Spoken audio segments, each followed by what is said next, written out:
Hi everyone, this is Aaron, and today we're comparing the old Xbox to the new Xbox. And the reason we're doing that, I know this has been out for some time now, but I finally decided I wanted to pick one up. So this is an original 20 gigabyte Pro, and you can tell that by the chrome here on the front. That's kind of one of the things they did with the early ones. This is the same as the launch day. I had this on day one, and this is an Xbox 360S. This has actually been replaced once for any of those that are curious. Yes, all Xboxes fail, or at least originals. I don't know of anybody with an original. It's pretty few and far between. I know they're out there, but this recently came out, and I wanted to upgrade to a bigger hard drive and wanted some peace and quiet when using my Xbox. I didn't want to have to crank the television or the surround sound up above the Xbox to hear it. So let's go over the ports quickly and the different buttons. Here we have eject for the CD or DVD drive. You've got your IR sensor, 2 memory card slots, your sync button for your controller, your power button, and this flap, actually the spring is broken, and you have 2 USB ports. This one you have a touch control just like the PS3. This is also a touch button for on, so touch for open CD, touch for on, sync your controller, 2 USB ports under that flap. On the sides on this one you have a 20 gigabyte hard drive that comes off in an external proprietary case. In this one you have a little bit different setup. This bottom comes off and you have your hard drive right there. Pretty simple. Slide that back in. Oh, and it has a SATA connector on it for any of you that might be interested. I don't know how easy it is to swap if you even wanted a bigger hard drive, but 250 seems to be enough for what you're doing here. So let's put that back on, put this back on, and now they both will stand sideways. I know a lot of people don't think the new one will, but there's rubber feet here, so you can stand it on end.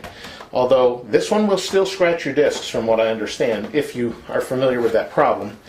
And let's stand them up so you can see. You move the camera here so you can kind of get an idea.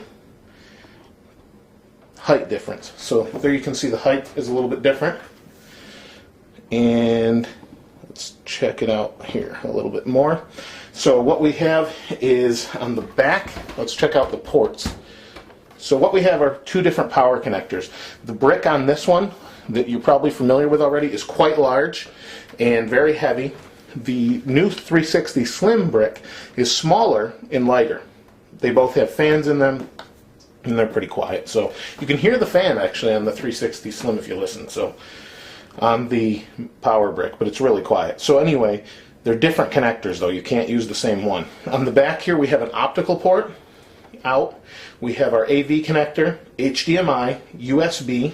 I'm sorry, this is proprietary type USB used for the Kinect only, where that little orange strip is there. So if you have a Kinect, and if you are already familiar with this, you'll know that the Kinect comes with a power adapter as well as the regular USB cable. You need the power adapter with this Xbox, but not with this one. It will power it off that USB port. You also have an Ethernet adapter and 3 USB outs, or ins rather. And this has 802.11n built in. On the back of this we have our AV port, no HDMI on the original.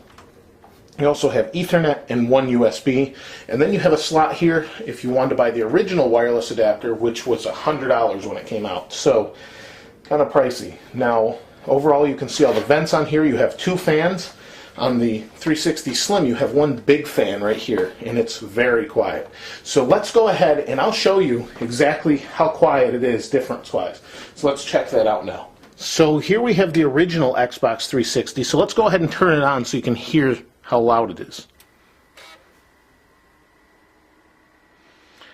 So you can hear it right now. You can hear the fans, and for those of you who haven't used one, when the disc is in, it's even louder when it spins the disc up. So now that the Xbox Pro, the original, has been turned on, I actually loaded a game. Listen how loud this is. So here's the Xbox 360S, and yes, that's an HD DVD drive. Let's go ahead and turn it on. Now this makes a noise when you turn it on.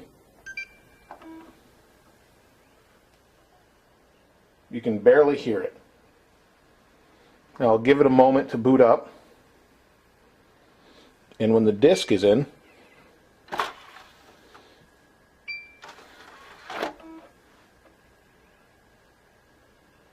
still pretty quiet. That's as loud as the 360S gets.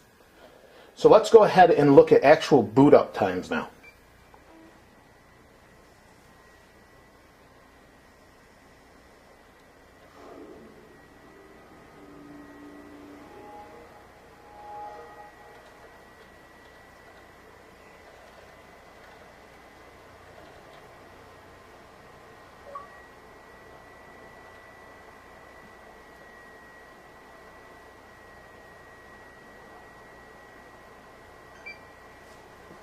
There you have the comparison. So basically you get a little more convenience and quiet with the newer Xbox.